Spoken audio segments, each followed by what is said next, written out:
Muito boa noite, meus amigos, muito boa noite, minhas amigas. Nós estamos iniciando a partir de agora, através das redes sociais, através do nosso podcast, o nosso Ponto a Ponto. Programa sem meias palavras, que será ancorado por mim a partir de hoje e todas as quinta-feiras, e também pelo meu companheiro de bancada, que é o ex-vereador de Caicó, Dilson Fontes Leleu. Boa noite, Leleu. Boa noite, internautas. A banca está formada. Será uma experiência nova para que a gente possa levar a todos vocês informações precisas. O programa tem esse objetivo, ponto a ponto, sem meias palavras. A jeripipoca aqui vai piar e a muda vai falar. Para que você possa ter acesso a partir de agora ao nosso Ponto a Ponto sem meias palavras, você poderá acessar ponto a ponto _ podcast. Vai lá e possa interagir a partir de agora comigo.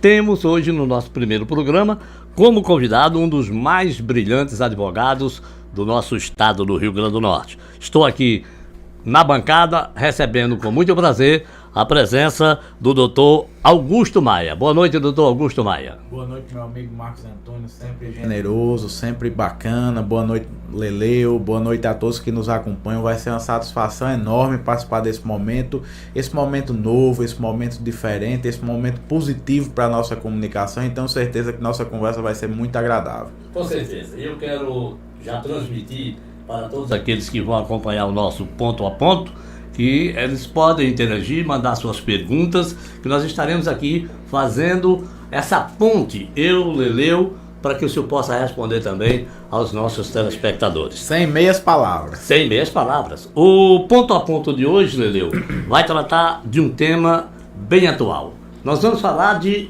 eleições 2022. Leleu. Para que vocês entendam a importância desse nosso primeiro programa, a nossa bancada aqui convidou o doutor Augusto, que é especialista em direito eleitoral. E aqui a gente vai poder interagir com todos vocês. Ele vai aqui expor de uma forma clara e objetiva o seu conhecimento, para que, Marcos, a gente faça um programa que traga também oportunidade para que os internautas possam interagir conosco aqui e tirar suas dúvidas. Por isso, da importância da participação de Dr. Augusto aqui conosco. Eu gostaria já de abrindo esta bancada de entrevistas com o Dr. Augusto Maia, fazer a seguinte pergunta: eleitor versus candidato, Dr. Augusto Maia, o que pode ou não fazer nesta eleição? Pois bem, Marcos, Leleu, eu queria começar fazendo uma reflexão. A gente vive um momento de ano eleitoral, né? Nós temos no Brasil uma Constituição que diz: todo poder emana do povo, né? E é, portanto, a eleição o clímax, o momento principal dessa democracia brasileira, onde o povo mesmo, ele é chamado para decidir quem vai ser os seus representantes. Nós vivemos, Leleu, uma democracia representativa. Isso quer dizer o quê? Que não é o povo que exerce diretamente o seu poder. O povo, por meio dos seus representantes, que são os candidatos eleitos, é quem fala, né? E, portanto, são as eleições esse momento primordial, esse momento absoluto da escolha popular. Por isso é tão importante que as pessoas acompanhem, que as pessoas fiscalizem, que as pessoas verifiquem de fato, né, o andamento do pleito, o que é devido, o que não é, o que é possível, o que não é, o que pode, o que não pode, porque é exatamente neste momento a oportunidade que nós temos enquanto cidadãos de dizer sim a determinadas propostas e não a outras tantas. E aí, Leleu, não adianta depois reclamar, né? A hora de reclamar, a hora de debater, a hora de escolher é essa. Por isso, desde já, eu já parabenizo vocês, assim como aqueles que nos acompanham, pelo interesse no assunto, porque de fato é um tema que nos compete diretamente. E aí, já partindo, né, a gente tem no Brasil um momento que nós chamamos de pré-campanha. Foi criado desde as eleições de 2016. O que é a pré-campanha? A pré-campanha é um momento pretérito à realização do pleito eleitoral, onde aquelas pessoas que pretendem disputar um cargo, eu quero disputar um cargo de vereador, de prefeito, de governador, de deputado, elas passam a divulgar suas propostas, seus projetos, seus planos, né, para aquela disputa. E aí esse momento de pré-campanha ele finaliza, Leleu, justamente com as convenções partidárias. Nas convenções, né, o que é a convenção? É uma reunião dos convencionais, uma reunião dos filiados a um partido, para escolher quem vai ser os candidatos daquele partido no pleito. E aí na convenção se define quem são os candidatos, e é justamente na convenção onde se inicia o processo eleitoral. Então nós temos a convenção com a escolha dos candidatos, o registro desses candidatos, a campanha eleitoral propriamente dita, e uma curiosidade que eu acho que pouca gente sabe, viu, Marco? As eleições não terminam no dia da votação. As eleições terminam apenas na diplomação dos eleitos. É a diplomação dos eleitos o último ato do período eleitoral. As eleições vão até a diplomação. É com a diplomação que de fato a gente tem o processo eleitoral encerrado. E aí o que é que diferencia o eleitor do candidato? Né? No direito a gente diz que o eleitor ele tem a capacidade eleitoral passiva, que é o quê? O direito de votar. E o candidato tem a capacidade eleitoral ativa, que é o direito de ser votado. Ele vota, mas ele também é votado. E, portanto, ele está sujeito a marcar uma série de regras eleitorais, né, que determinam, né, o limite até onde o candidato, no pleito, ele está consignado pela norma, né? Ele está adstrito pela norma. Ele está justamente ali limitado a fazer determinadas condutas. Este é o nosso ponto a ponto, sem meias palavras. E nós estamos entrevistando hoje no primeiro programa, Leleu, este brilhante advogado, doutor Augusto Maia, ele que é especialista em direito eleitoral. Leleu. Isso é um privilégio, a nossa região receber na noite de hoje um advogado de palavra fácil, muito eloquente e com conhecimento da legislação, levando a todos vocês aquilo que vocês hoje têm dificuldade de entender, muitas dúvidas, e que o senhor é importante levar esse conhecimento, porque a eleição ela é emblemática, ela é complexa, e o direito eleitoral, nós temos uma carência muito grande aqui na região Seridó, Marcos. São poucos os advogados especialistas nessa área. Então, é uma oportunidade ímpar a presença de Dr. Augusto aqui conosco, nesse início de podcast, de um projeto ousado. A experiência maior de Marcos Antônio, 40 anos de jornalismo.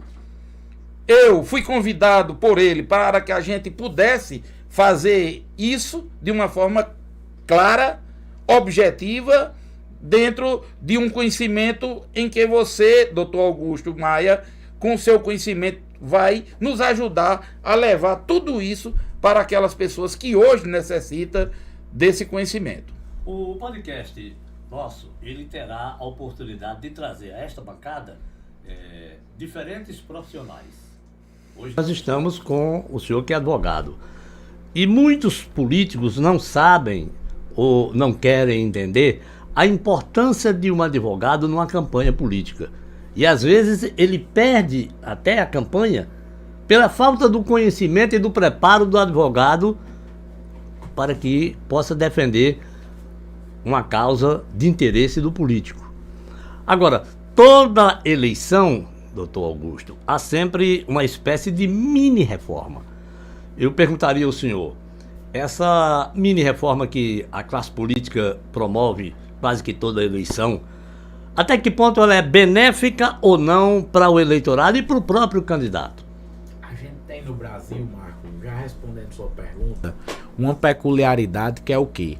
Nós não temos, Leleu, assim, um código, uma consolidação da legislação eleitoral. Nós temos um código eleitoral que é muito antigo, é da década de 60, portanto vocês já imaginam que ele não responde nem o mínimo de perguntas que nós temos na nossa realidade de hoje. E aí ao longo do tempo foram surgindo diversas leis, né? Que no direito a gente chama de leis esparsas. É o quê? Leis avulsas, várias leis, elas não são consolidadas. Tem uma, tem outra, tem outra, tem outra e por aí vai. E isso gera um emaranhado, assim, uma confusão, sabe? Uma quantidade enorme de normativas que tem que ser seguidas. E aí no Brasil, Leleu, qual é o grande problema que a gente tem? Que as leis eleitorais, que são de competência da União, exclusiva da União, elas são o quê? Elas são formuladas pelo Congresso Nacional. E o Congresso Nacional é uma coisa, eu não sei se você nota assim, você já disputou diversas eleições municipais, né? O que é que eu vejo? Eu vejo que o Congresso, Marco, ele usa muito a eleição municipal como um balão de ensaio, como um teste para a eleição estadual, que vem 2 anos depois, em seguida. E aí, assim, se alguma coisa deu errado na eleição, se deu certo, mantém. Se deu errado, eles tiram.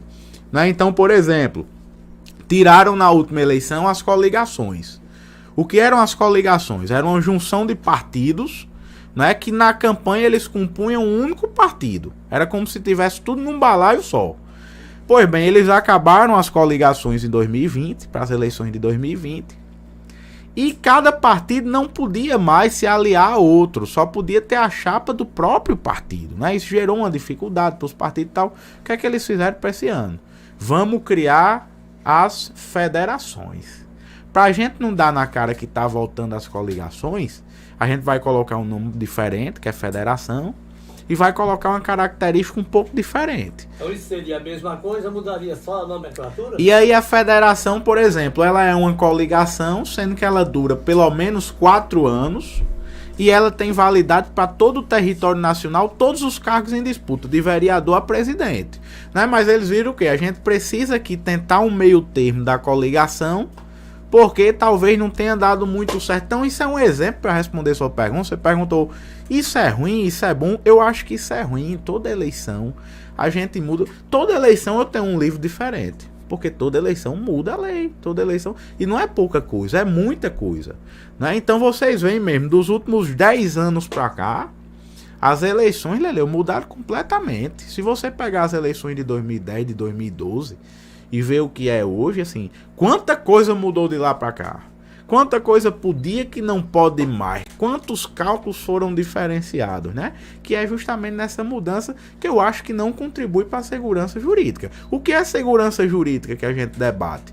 É a gente ter um entendimento fixo, que ele permanece ao longo do tempo, que vai sendo decidido pela justiça, que vai criando uma jurisprudência, que vai criando mesmo um sentimento jurídico em volta daquilo. Ora, se a gente muda a norma de 2 em 2 anos, a gente acaba não tendo essa segurança que me parece ser necessária para os pleitos. Além de embaralhar a cabeça do eleitor nesse sentido, ainda traz um complicador para a jurisprudência. Enorme, para os candidatos, para os advogados, para os contadores, para os juízes, porque você veja, se você muda uma norma, na eleição X valia uma norma, na outra valia outra, então o juiz ele já não pode se basear num julgado da passada, porque a norma já mudou, ele já tem que criar um novo julgado, isso cria uma dificuldade para todos.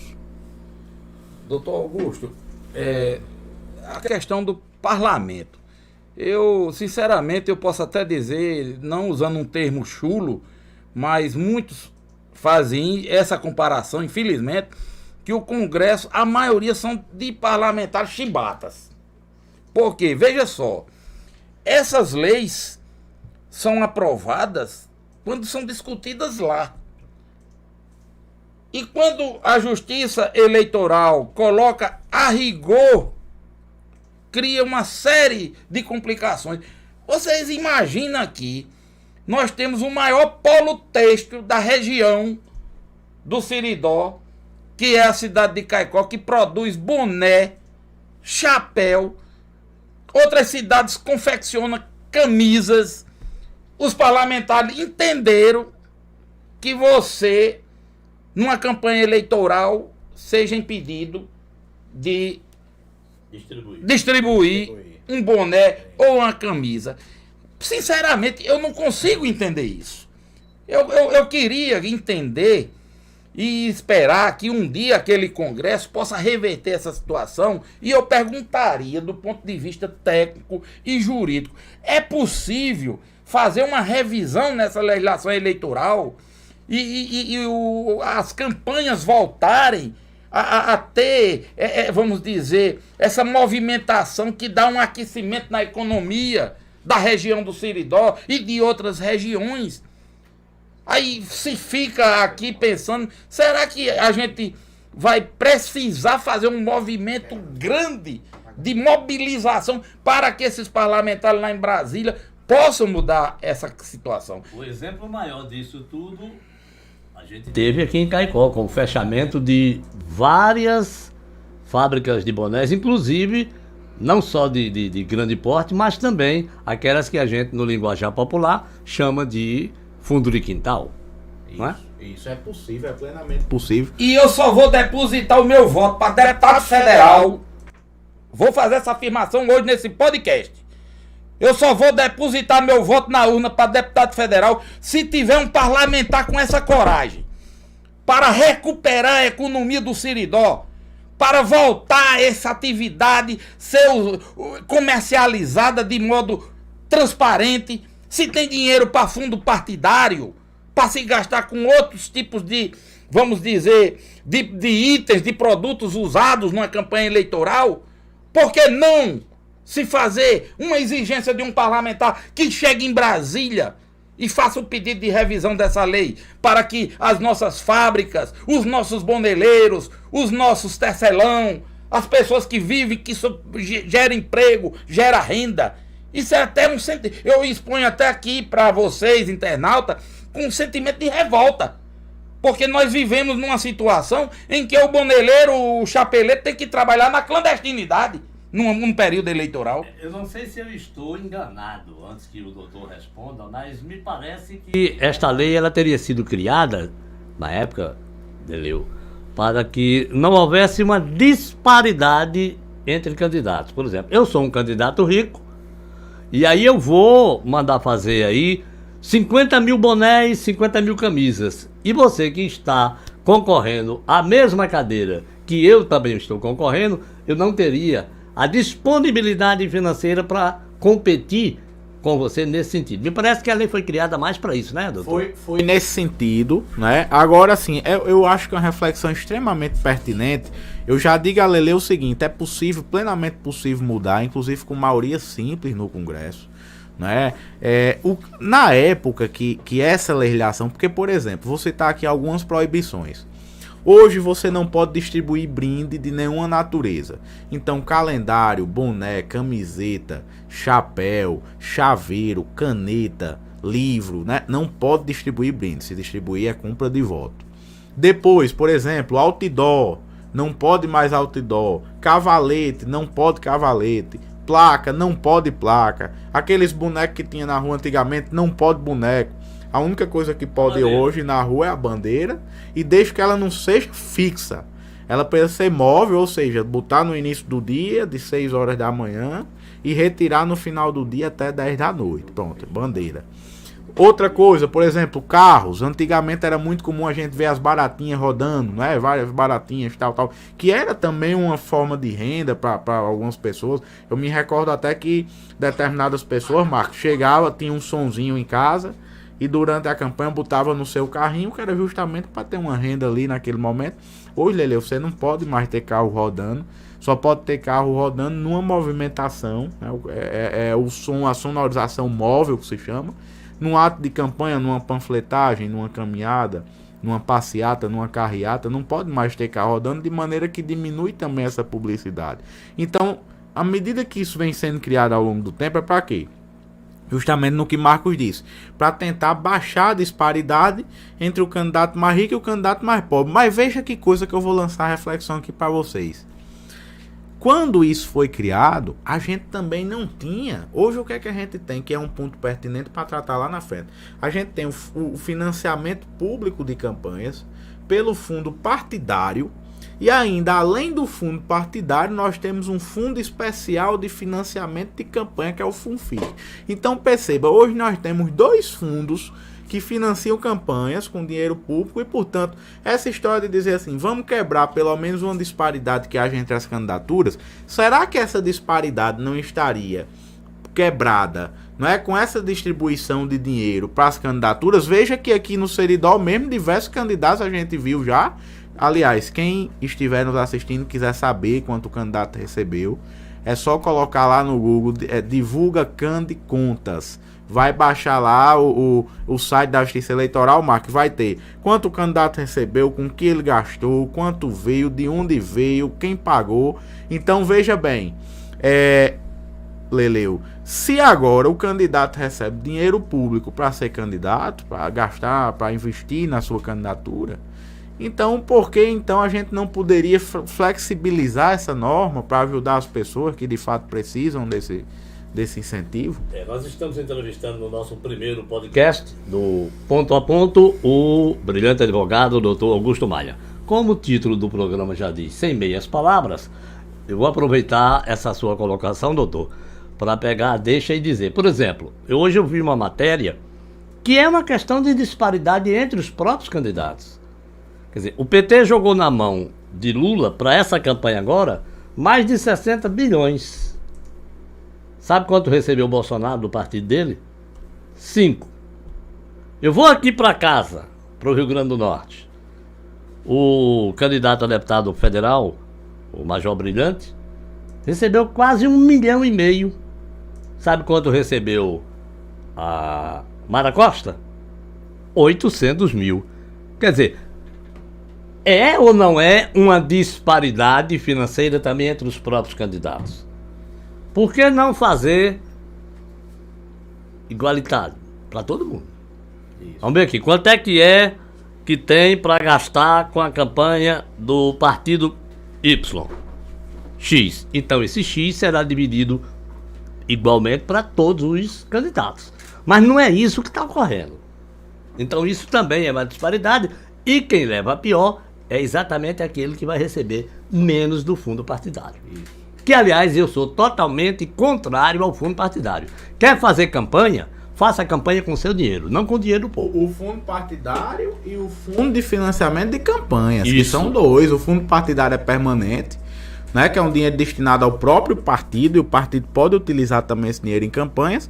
E tem um fundo especial de financiamento de campanha, que é bilhões de reais, né, que são destinados exclusivamente para a campanha eleitoral. Sem falar na terceira via, que é a ajuda que eles recebem, no caso, dos empresários. Isso. Quer dizer, eles têm 3 fontes de rendimento para bancar sua campanha. Isso. Agora você acredita que esses políticos vão pegar essa grana toda e gastar?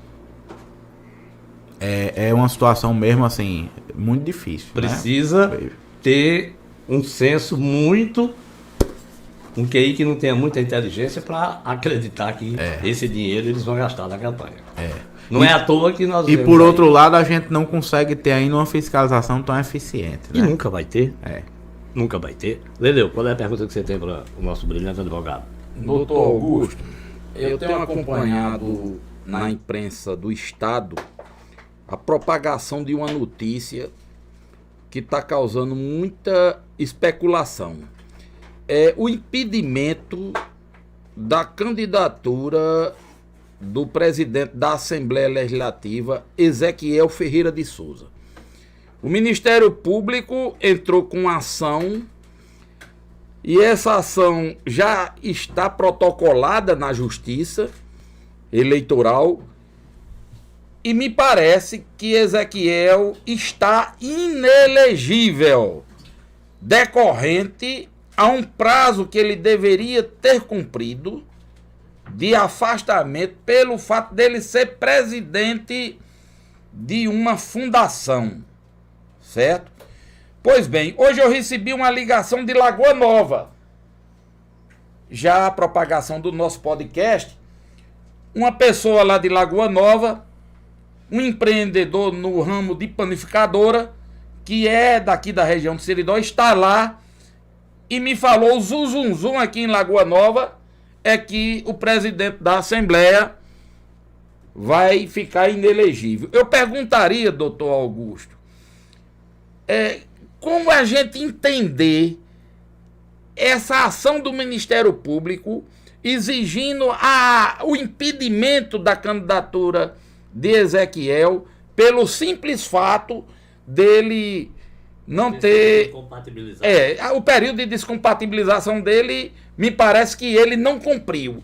Agora, juridicamente, é possível reverter isso? Esse mesmo questionamento está sendo feito ao presidente da Câmara de Mossoró, né, o Laurence, que ele também preside uma fundação lá ligada à Câmara de Mossoró, e quem o denuncia diz que supostamente ele não teria se afastado. O prazo de desincompatibilização, para quem está nos assistindo entender, é o seguinte: o que é desincompatibilização?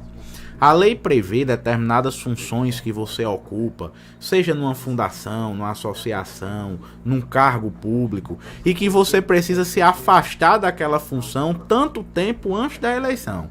Tem casos que são 6 meses, tem casos que são 3 meses. Para quê, Leleu? Para as pessoas entenderem.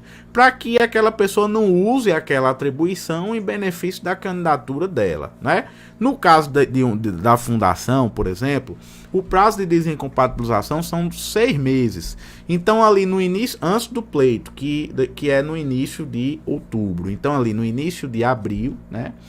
Até o dia 2 de abril teria que ter sido feita a desincompatibilização de qualquer presidente de fundação.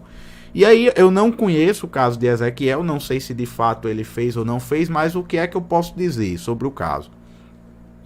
Precisa ter havido uma reunião, né, do conselho daquela fundação, conforme previsto em estatuto, né, ele ter se afastado da função por ele exercida, e esse afastamento ter sido inclusive registrado em cartório, a ata registrada em cartório e averbada lá no registro da fundação, para que de fato fique provado que ele estava afastado, ele estava desincompatibilizado daquela função.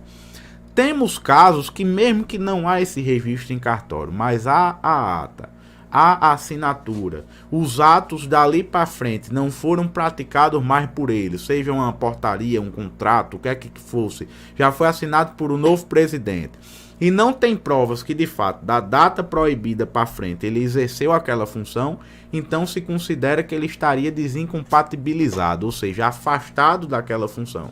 Agora, se não houver essa prova, de fato é uma situação difícil, complicada, né, de se lidar. Pode ser que isso gere de fato, realmente, o indeferimento de um registro de candidatura. Então, por ser presidente da Assembleia, como ele é, ele não teria obrigação de deixar o cargo de presidente, da no caso. Assembleia não, porque é um órgão legislativo, né, e ele pode continuar normalmente, assim como ocupar o próprio mandato dele. Mas da fundação, que não é, né, mesmo que fosse ligado à Assembleia, ele teria que se desincompatibilizar. Bom, nós estamos com o nosso podcast, é o primeiro, divide a bancada comigo o meu companheiro Dilson Fontes Leleu, e nós estamos falando sobre eleições 2022. Vamos agora, Leleu, para a coisa que eu acho mais fundamental na eleição, que é o voto e a vitória. Isso tem trazido uma dor de cabeça, neguinho tá perdendo noite de sono. Eu perguntaria ao senhor, o senhor acha que a eleição deste ano, porque a classe política ela tem sido assim muito desacreditada ultimamente, e até porque alguns, não todos, não vamos generalizar, fizeram porque as pessoas começassem a não acreditar mais na classe política. Isso trouxe um dividendo negativo para todos, até para quem trabalha. Aí eu perguntaria, o senhor acha que a eleição desse ano ela pode ter, em consequência desse fator de as pessoas não acreditarem mais no político, uma abstenção muito alta no Rio Grande do Norte? Eu acho que pode ter uma abstenção muito alta, como já teve a última campanha, mas eu não acredito, Marco, que a gente tem uma abstenção alta além do que nós já tivemos na última.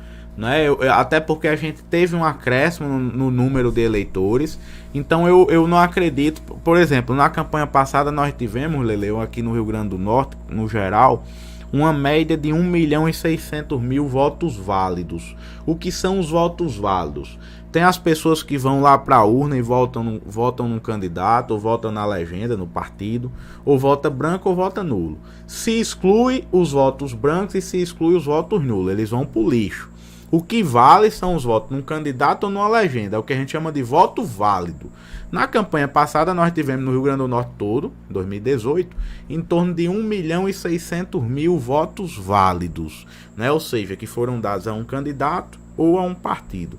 Eu acredito que a gente vai manter essa faixa aí, Marco, e acho que a média, inclusive, de eleição por legislativo, deputado estadual, deputado federal, que é calculado em cima dessa média, que é o que a gente chama de quociente eleitoral, eu acredito que vai se manter ali mais ou menos na mesma faixa. Deputado federal, 200.000 votos, a média, e deputado estadual, 65.000, 60.000 votos ali nessa média. Eu acredito que a gente não vai ter uma abstenção muito além da média que já teve na campanha passada. Não seria uma média muito alta? Altíssima. Altíssima. Isso o que é que as pessoas podem... como as pessoas podem entender? Se eu estou dizendo que o quociente eleitoral, por exemplo, de deputado federal é na faixa de 200.000 votos, pode ser um pouquinho a mais, pode ser um pouquinho a menos, eu estou projetando que vai ser nessa faixa. Isso quer dizer o quê? Que para um partido eleger um deputado federal, ele precisa tirar essa quantidade de votos. Então, por exemplo, hoje, nas eleições atuais, o partido pode lançar quantos candidatos para deputado? 8. Ele pode lançar o número de vagas mais um. Então, para federal, 8, que são as vagas, mais um, 9. E estadual, são 24 deputados estaduais, mais um, 25. Né? Então, isso forma o balaio. Por exemplo, federal, vamos ficar em federal. O partido pode lançar até 9 candidatos. Na suma dos votos daqueles 9 candidatos, ele tem que atingir 200.000 votos para eleger um candidato. Ah, mas não tem nenhuma exceção, não tem nenhum caso diferente? Tem, que é a história, o que a gente chama no popular de sobras. Então, se o partido não atingir o quociente, né, e se sobrarem votos, né, nem todos os partidos atingiram o quociente, nem todas as vagas foram preenchidas pelo quociente, e as que restaram. E agora? A gente vai para as sobras, pega os partidos que ficaram abaixo do quociente. Mas ainda assim essa sobra tem que ser 80% do quociente. Então, se o quociente for na faixa de 200.000 para federal, a sobra tem que ter na faixa de 160.000. Então a gente pode dizer, Leleu, para quem está nos ouvindo, escutando, assistindo, né, que se um partido, né, qualquer que seja ele, não tirar para deputado federal no Rio Grande do Norte pelo menos 160.000 votos, ele não tem chance de fazer nenhum candidato. Como para estadual, se o partido não tirar pelo menos ali na faixa de 50 e poucos mil votos, ele também não vai ter chance de eleger deputado estadual. A regra vale tanto para o federal como para o estadual. Só muda o número de votos pela quantidade de vagas, né? A nominata do PL está sendo rotulada de nominata da morte. Tem 3 candidatos com perspectiva de atingir uma grande votação, mas que talvez não consigam se eleger, fazer esse coeficiente de aproximadamente 200.000 votos. Então veja bem, uma simulação que eu vi ontem na capital apresenta uma situação bem, eu digo assim, dramática. Girão depende única e exclusivamente das emendas que ele trabalhou com os municípios. As informações é que ele não tem recurso para manter a sua estrutura de campanha. Isso é o que comenta-se. Robson Faria disse que arrancou uma botija. Esse tem recurso para garantir esse coeficiente, atingir esse coeficiente. E João Maia, com muito serviço prestado na região do Seridó e no Rio Grande do Norte, esses 3 estão brigando por 2 vagas. Agora tem que ter, para ficar bem claro para quem está nos assistindo, por exemplo, você coloca aí que o ex-governador vem aí com uma botija, né? João Maia tem serviço prestado, aí vamos lá. O ex-governador tem uma vantagem nessa eleição, que ele tem um filho que é ministro. Isso. E esse filho, obviamente, vai ajudar o pai. Girão tem um detalhe que contribui e é o diferencial dos demais candidatos. Em todos os municípios do Rio Grande do Norte, eu soube, General Girão tem recurso encaminhado por ele, tem uma obra realizada com o recurso que ele encaminhou, que é as chamadas emendas parlamentares. João Maia tem 2 mandatos como deputado federal e tem também a sua marca registrada com as obras que ele destinou para o estado do Rio Grande do Norte. Então aí, como a gente chama no popular, permita-me dizer, é briga de cachorro grande. Se eu tivesse que apostar, eu apostaria que essa nominata do PL, ela elege 2 nomes. Agora, 3 eu acho impossível. Eu até tinha feito uma conta com o Marco Antônio, Lele, porque para ela fazer 3, eles precisam ter ali por baixo 550 mil votos. Se a gente considerar que em 2018 os votos válidos do Rio Grande do Norte foram 1.600.000, isso quer dizer que só essa nominata ela precisa ter 1/3 dos votos de todo o Rio Grande do Norte para eleger 3 deputados federais. Então, eu pessoalmente, eu não apostaria nesse cenário. Eu acho que, apesar dos números serem fortes, eu acho que é um cenário que elege 2. Aí é justamente onde entra a briga. Se vai ser Girão, se vai ser João Maia, se vai ser Robinson, né? Eu acho que é uma briga realmente que, assim, eu hoje não arriscaria. Quem dos 3 vão ser os 2? Eu não sei. Mas eu acho que nessa nominata aí só entra 2. Como vai ser difícil, por exemplo, não sei se vai ser fácil para a nominata, por exemplo, do PT, eleger 2 nomes. Porque lá tem Natália Bonavides, que é a atual deputada, deve ser muito bem votada. Tem Mineiro, que foi bem votado, a gente não sabe como vai ser o desempenho. Tem Samanda, que era secretária da governadora, mas assim, não é uma nominata, por exemplo, tão expressiva como a do PL, e você não vê outros nomes que possam ajudar aquilo.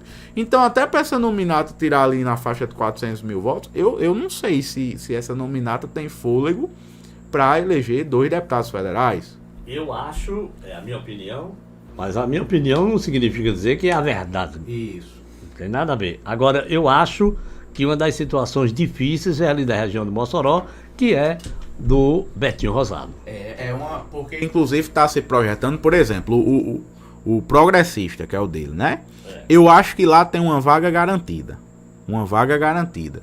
Só que aí você veja, além de outros nomes fortes, porque tem a Carla Verusca, que sempre é bem votada, tem aquele Jerônimo do Sertão, né, que tem um público dele, a gente não sabe qual vai ser o desempenho, mas tem 2 nomes que vem aparecendo muito bem em todas as pesquisas, se vocês olharem, que é o do próprio Beto e de Brilhante.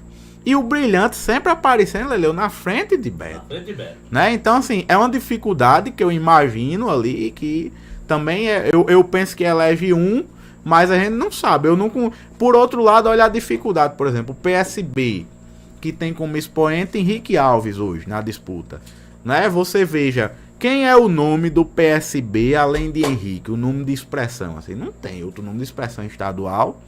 E para atingir ali, pelo menos na faixa de 160 mil votos, vai ser muito complicado. Não é menos complicado, por exemplo, também o MDB. Que, por exemplo, Garibaldi, que é o maior expoente dessa nominata, está se saindo muito bem em todas as pesquisas. Está sendo primeiro, segundo, terceiro em todas. Só que a questão é, quem são os demais? Eu, pessoalmente, não acredito que ele vai tirar esse quociente sozinho. Então, assim, os demais ajudam ele ter fôlego para chegar, né? Por outro lado, a gente tem, por exemplo, Solidariedade, que tem Kelper Lima como candidato, tem o Laurence, que é o candidato do prefeito de Mossoró, né? Tem outros nomes lá regionais. E o prefeito de Mossoró tá bem na fita. E muito dentro da campanha, né? Então, assim, essa nominata elege um nome ou não elege? Eu, pessoalmente, acho, por exemplo, Leleu, que é mais fácil o Solidariedade eleger um nome do que o PSB, por exemplo, pela nominata que se tem hoje, né? Agora, é de fato uma eleição, vocês vejam, muito difícil, muito difícil. União Brasil, a gente esqueceu, União Brasil, que é presidido por Zé Agripino, tem hoje quem? Tem o Benis Leocádio, que é deputado, tem a outra lá de mulher do deputado, que eu esqueci o nome dela agora, tem o Leonardo Rego, de Pau dos Ferros, então eu apostaria uma vaga para eles também, né?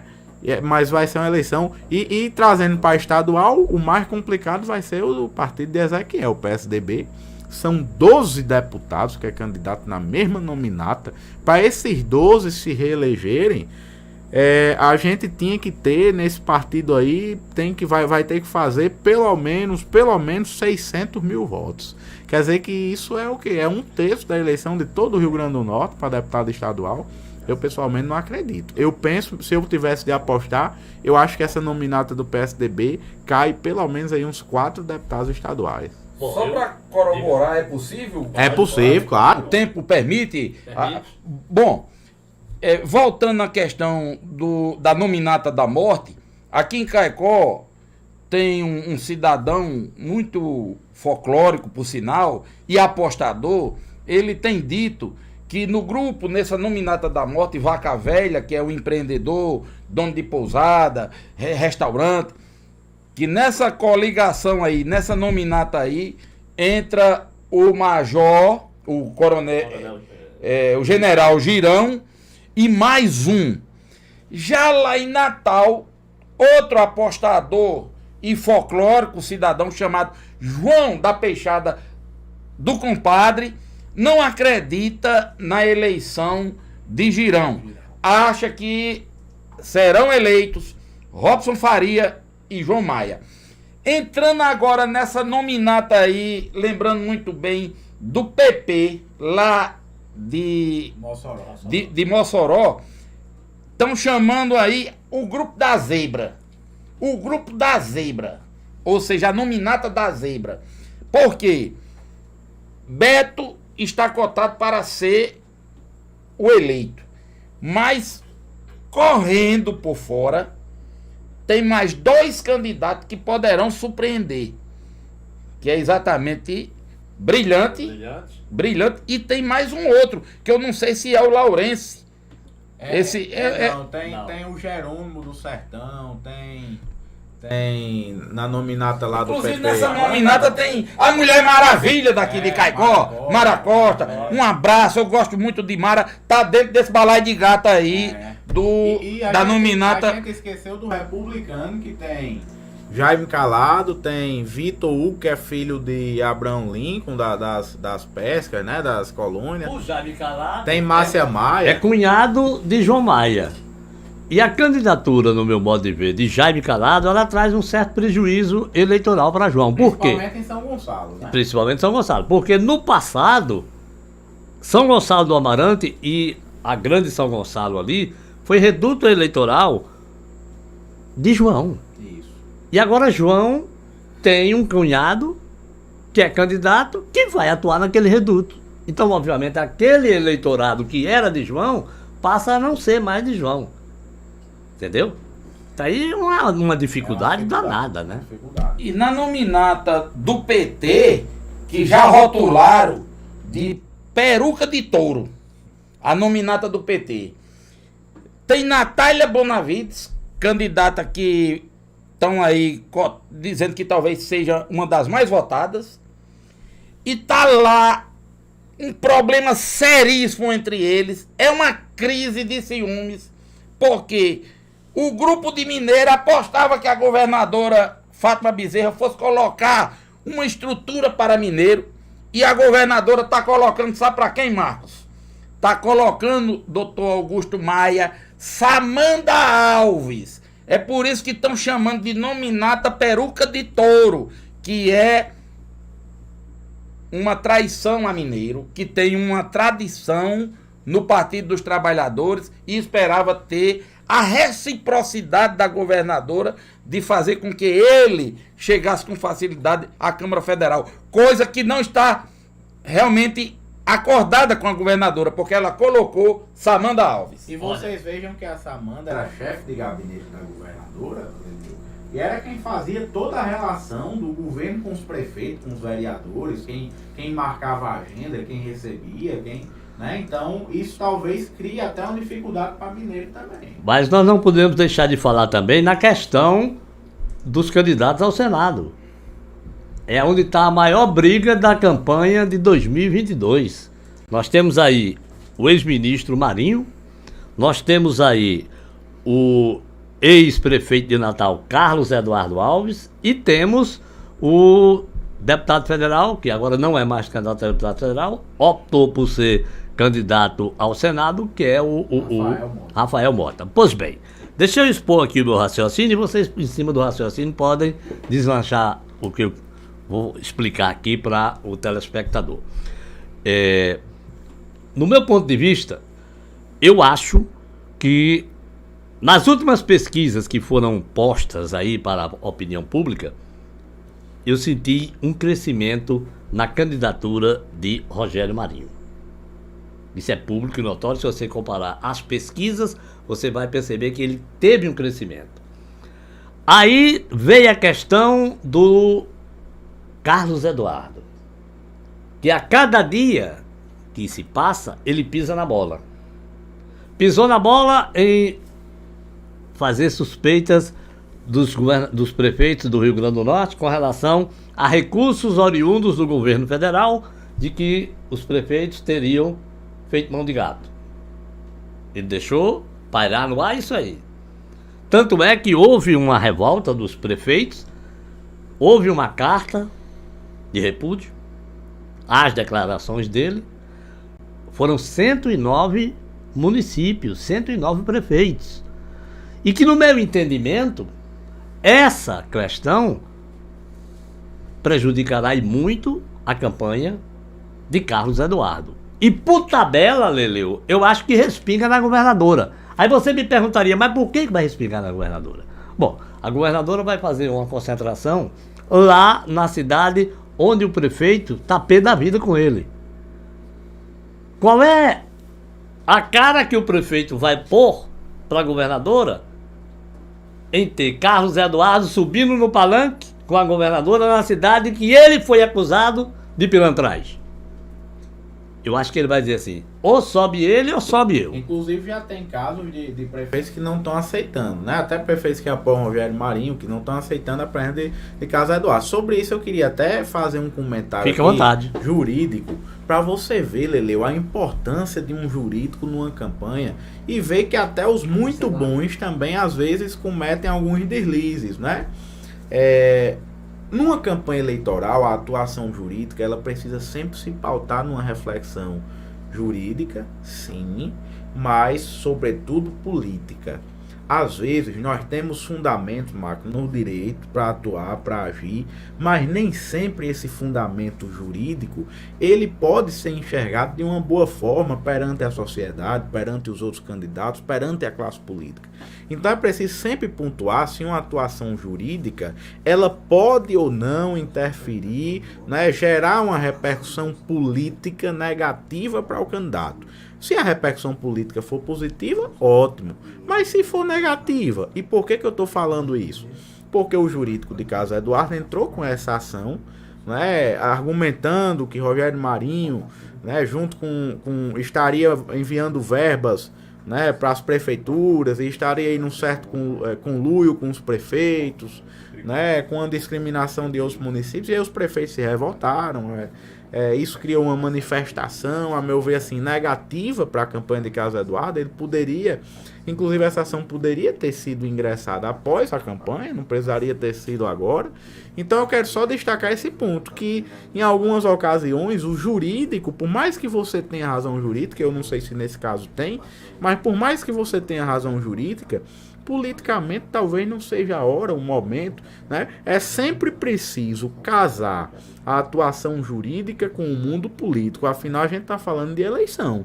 Você não pode atuar dentro do direito desconectado com o que a política está trazendo. E aí isso pode gerar, às vezes, danos para os candidatos. Eu vou dar um exemplo. Certa campanha que eu atuei, Marco, tinha a possibilidade, Leleu, de se ingressar com ação contra um determinado jornalista por algumas condutas que se imputavam indevidas na campanha. Só que o que se refletiu? Não, a gente tem o direito. Mas se a gente entrar com essa ação, vai gerar uma repercussão positiva no meio jornalístico, de dizer o quê? Tá tentando calar a imprensa, tá tentando impedir a liberdade de expressão, tá? Enfim, e isso ia gerar para o candidato uma repercussão negativa. Então o que eu estou pontuando às vezes o jurídico ele mais atrapalha do que ajuda. Bom, eu estou agora destacando aqui, o Wilton está mandando aqui para o meu WhatsApp dizendo o seguinte, deixa eu me ver aqui, assistindo ponto a ponto, hoje o entrevistado é meu primo, doutor Augusto Maia. Meu primo. Aproveito para parabenizar, quase não sai, o amigo Marco Antônio pela brilhante inovação. E se continuar, Leleu, nessa pegada de hoje, vai bombar.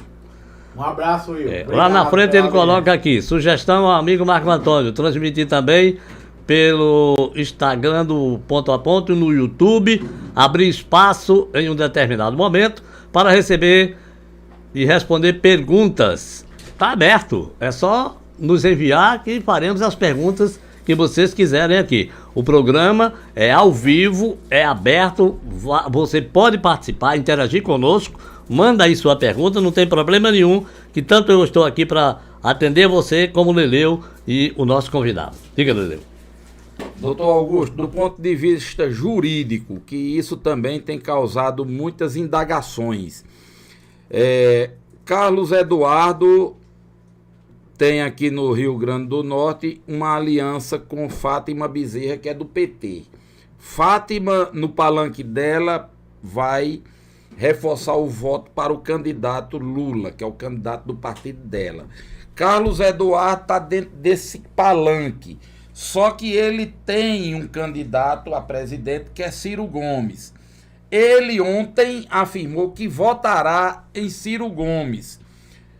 Perguntaria ao senhor, como é que a legislação consegue permitir que isso aconteça, de modo que um candidato, que tem um candidato a presidente, disputa uma eleição para senador no Rio Grande do Norte, mas que não tem o palanque próprio, que está a reboque do palanque do PT, e isso tem causado o maior constrangimento dentro do eleitorado do PT, que olha para Carlos Eduardo, olha com desconfiança e não acredita nele e não vai votar nele. Depois dessa declaração dele, é impossível ele consolidar o voto lulista para ele.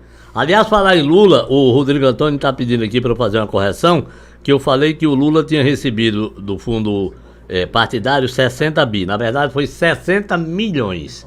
Não é bi. Bi é dinheiro que nem acaba mais. Mas eu acho que ele tem isso no bolso.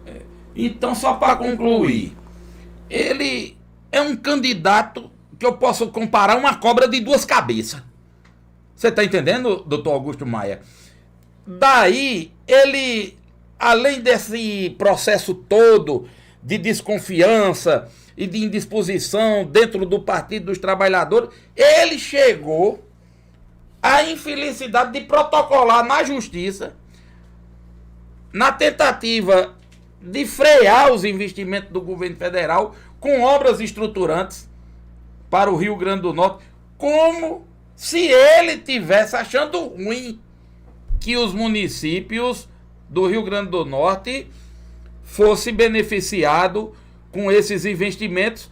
Então, os prefeitos, hoje, no Rio Grande do Norte, pelo menos, eu tenho observado isso, repudiaram, na grande maioria, essa ação de Carlos Eduardo, procurando na Justiça impedir que isso viesse para o Rio Grande do Norte.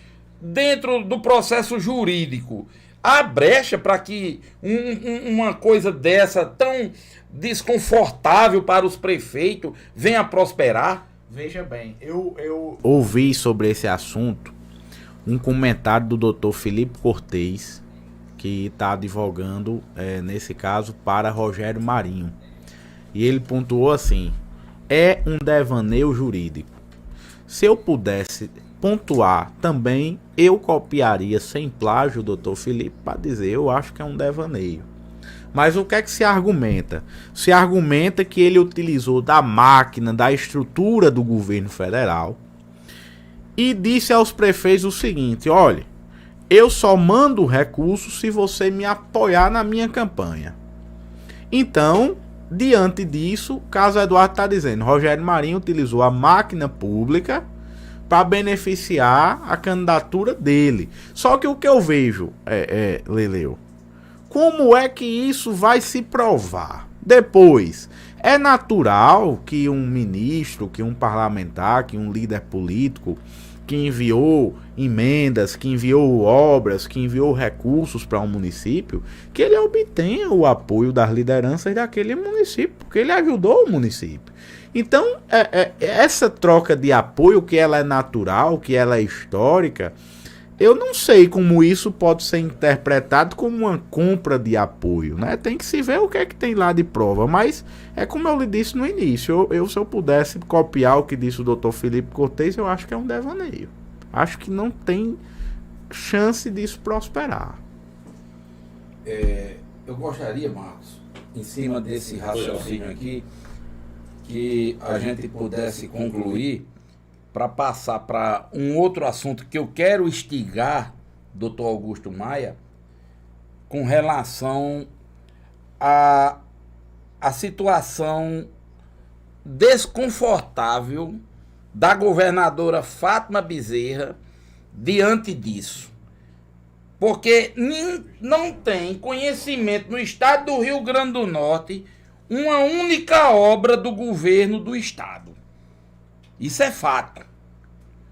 Se o candidato dela a senador tenta, com esse devaneio, impedir que ela, aliás, que o governo federal traga recursos para os municípios, pior ela está fazendo. Porque ela não conseguiu trazer uma única obra para o interior do estado e agora tem esse pensamento de ter no palanque dela um candidato a senador que entra com um pedido desse. Então eu não estou entendendo como é que ela vai se sustentar politicamente nesta campanha. Olha, quem foi o melhor governador do Rio Grande do Norte, na minha concepção? Agora, Jair Messias Bolsonaro. O que o governo federal injetou em termos de recursos financeiros nos municípios e também nos estados foi coisa absurda. Ela colocou em dia, que aí a grande deixa do governo dela é a questão do salário que ficou atrasado, que ela botou em dia. Mas acontece que funcionário público não é funcionário de governador. Funcionário público, ele é funcionário do estado, seja qual for o governador. É obrigação dela, ou de outro que estivesse no lugar dela, de pôr em dia os salários do trabalhador. Porque o cara que está trabalhando lá, ele não é servidor de Leleu. Ele é servidor público do estado. A palavra está explícita. Não tem o que discutir.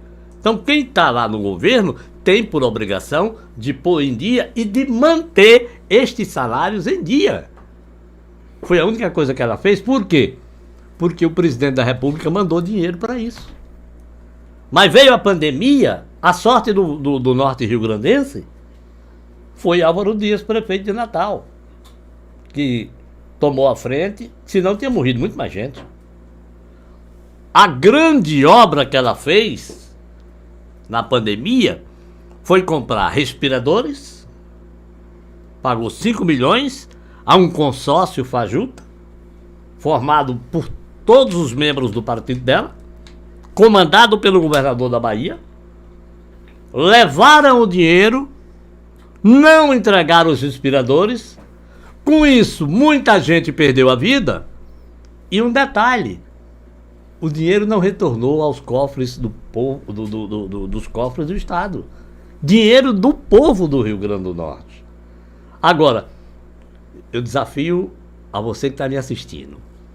Pode mandar aí uma obra sequer que marque o governo dela. Agora, se você quiser, eu seleciono aqui hospitais que foram fechados, fora aqueles que não estão até hoje recebendo a atenção do governo.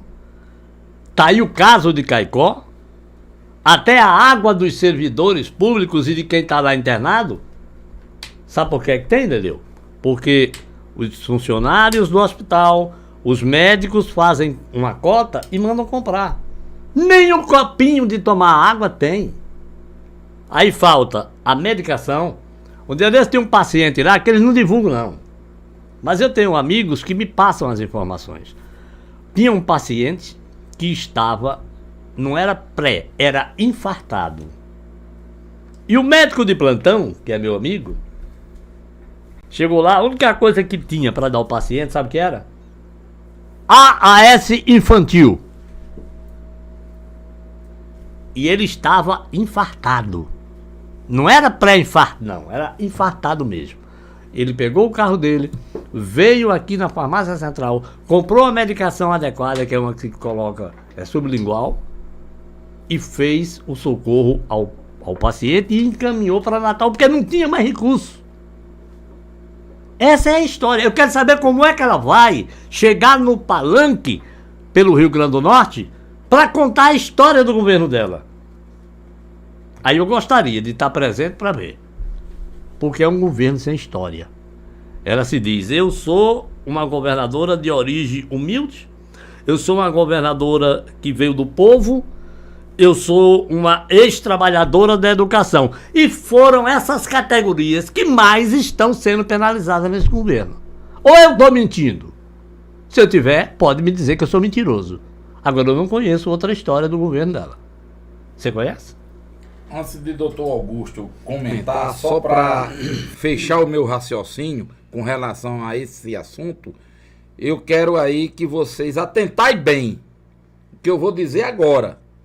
Se tem um candidato a senador que parte com este devaneio e tem uma candidata a governadora que não tem uma única obra no estado do Rio Grande do Norte, e Marco Antônio fez aqui uma narrativa perfeita, eu diria ao povo do Rio Grande do Norte, chegou o momento, nós só temos agora esta oportunidade. Eu acho que nós não podemos pensar diferente. Nós temos que encerrar esse ciclo de governantes que não traz resultados positivos para a nossa sociedade. Então, se Fátima Bezerra, governadora, não conseguiu trazer nenhuma obra para o Rio Grande do Norte, pelo menos a gente não tem conhecimento. Se Carlos Eduardo, ele entra com uma ação para impedir que recursos federais cheguem até as prefeituras, então eu gostaria de dizer ao povo do Rio Grande do Norte que isso aqui vai ser o voto da dignidade, vai ser o voto da honradez, vai ser o voto da coerência, vai ser o voto da consciência política, para que o Rio Grande do Norte não mais permita ser governado por alguém que não quer o desenvolvimento, a potencialidade das nossas regiões, o trabalho municipalizado, feito diretamente com os prefeitos, se tornando uma governadora próxima aos gestores municipais, coisa que ela não tem essa aproximação. Então eu acho que a campanha majoritária no Rio Grande do Norte, ela tem que, a partir deste momento, desse nosso podcast, as pessoas começaram a entender que Fátima Bezerra e Carlos Eduardo é uma página virada e que a gente precisa reverter essa situação de penúria, de dificuldades, de atraso do nosso estado e buscar alternativas. E nós temos. Só não podemos continuar com Fátima Bezerra agora agregando um candidato a senador que entra na justiça para querer tirar as verbas do governo federal, de não chegar até os cofres dos municípios, prejudicando os prefeitos. Então, doutor Augusto, eu encerro com essa minha exposição e espero que o senhor pegue agora, faça esse arremate final das minhas palavras, da de Marcos Antônio, sobre essa questão da eleição majoritária e, claro, evidentemente, dentro do conhecimento do senhor, o senhor também opinar sobre tudo isso. Sobre a questão de Carlos Eduardo, a questão de Lula e Ciro Gomes, né? Ele tem, inclusive, Lele, uma dificuldade jurídica, porque ele tá no palanque de Lula, mas ele não pode, sob nenhuma hipótese, pedir voto para Lula. Porque o partido dele tem um candidato a presidente. Que é o Ciro Gomes. O Ciro Gomes. Inclusive o PDT já expediu uma resolução partidária, e pode fazer isso enquanto partido, dizendo: o candidato do meu partido que exatamente pedir voto para outro candidato a presidente vai ser expulso. Aí imagina o constrangimento se eventualmente Carlos Eduardo vier a ser expulso durante a campanha eleitoral, ele vai perder perde a legenda, enfim. Então é de fato um constrangimento, é evidente. Sobre a ação jurídica, eu repito, eu penso que ela não é oportuna, eu penso que ela é ruim. Aliás, veja só, poderia se ingressar com a ação contra o Rogério como ministro se ele tivesse discriminando os municípios do Rio Grande do Norte. Agora ingressar com a ação porque mandou recurso demais, eu não vejo realmente nem fundamento jurídico nem político. Eu queria atrasar mais ainda os nossos municípios.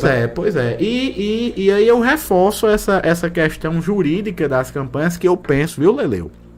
Diante disso que você fala, que Marco pontua, eu penso que a gente pode ter ainda aqui no Rio Grande do Norte uma eleição com muitas repercussões jurídicas diante dessas ações que estão sendo ingressadas agora. Eu espero que não venha nenhuma delas, nem para mim nem para Leleu.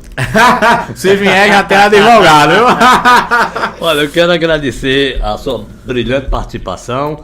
Não podíamos estrear melhor com a presença, portanto, do doutor Augusto. Um grande abraço e volte sempre. Meu irmão Marco Antônio, Leleu, essa grande figura excepcional, tão eloquente, né? Eu acho que vocês foram muito generosos em me convidar para esse primeiro momento. Eu penso que vocês estão de parabéns, né? Não apenas pela iniciativa, mas pela coragem de fazer isso. E outra coisa, quando a gente tem a coragem por primeiro, isto é, que abre caminho, é muito mais difícil. Porque ter coragem, Leleu, depois que muitos outros já abriram o caminho, é bom. Agora, ter coragem como vocês estão tendo, de fazer esse formato que vocês estão fazendo de maneira inovadora, é de fato algo que ganha a gente, telespectador, ganha Caicó por ter mais duas vozes na ativa, né? Ganha vocês certamente pelos papos que vão ter aqui. Então é um jogo de ganha-ganha, ninguém perde. Por isso eu quero agradecer a generosidade, a atenção, a paciência, sobretudo de quem nos acompanha de casa. Foi um prazer enorme conversar com todos vocês. E nos próximos podcasts eu não estarei aqui, mas estarei lá assistindo vocês e aplaudindo de lá. Muito obrigado, muito obrigado. Um forte abraço. E eu quero finalizar, Leleu, mandando um abraço aqui para as pessoas que estavam acompanhando a gente. O Rodrigo Antônio, a Maiara, a Maria, o Rian, aí na Paraíba, a Maria do Carmo, lá em Goiânia. Alô, Maria do Carmo, muito obrigado pela sua, pelo seu carinho, pela sua disposição de nos assistir aí em Goiânia. O Disseu Rodrigues, que está em Parelhas, a Fátima Santos, também o Luciano Cabral, lá no sítio Logradouro dos Enéas. Um grande abraço aí também para a Vânia Santos. A Vânia tá em Natal? A Vânia? Vânia Santos tá em Natal. Vânia é a mana do Leleu? A minha é Freitas. Vânia Freitas. A Vânia Freitas é que é a sua irmã. Minha irmã. Mas também tá ligada lá com a gente. Com certeza. Com certeza. Aqui é Vânia Santos. Um abraço também. Acho que a Vânia é aqui em Caicó. Ao Fábio em Carnaúba dos Dantas. Não é isso? Olha, muito obrigado. Tô muito feliz com esse primeiro programa do Ponto a Ponto sem meias palavras. Vocês já sentiram que não tem meias palavras. Ou vai ou racha. Muito obrigado a vocês, né, que ficaram conosco até agora. Um convite para a próxima quinta-feira, de novo, aqui com o nosso podcast Sem Meias Palavras. Valeu? Aplaudir aqui, Marcos, a participação de Dr. Augusto Maia. Dr. Augusto Maia vai ter a oportunidade de conversar muito nessa banca aqui com a gente, porque é de fala fácil, a compreensão do linguajar dele traz um interesse maior de quem está nos assistindo, porque ele vai pontuando e vai colocando as coisas bem claras para que todos vocês não tenham dúvidas sobre aquele tema que hoje a gente, por exemplo, está debatendo aqui, que foi direito eleitoral, certo?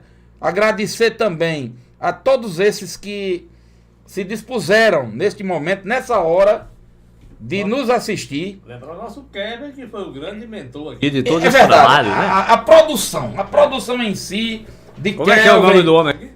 o Ralph. Bom, a gente vai conviver muito tempo, Marcos, porque eu acredito que o ponto a ponto, sem meias palavras, tem esse ingrediente maior veio para ficar, que é o nosso lema. A giripipoca vai piar e a muda vai falar. Agora um detalhe que eu observei ao entrevistar, não é a primeira vez que eu entrevisto o Dr. Augusto, é que ele, quando ele expõe o raciocínio dele, ele já, naquele momento, ele deixa um espaço para que você já faça a pergunta subsequente. Então foi formidável a sua participação. Mais uma vez, muito obrigado. Obrigado a todos e até a próxima quinta-feira, às 19 horas. Tá lá, ponto a ponto, sem meias palavras. Um abraço.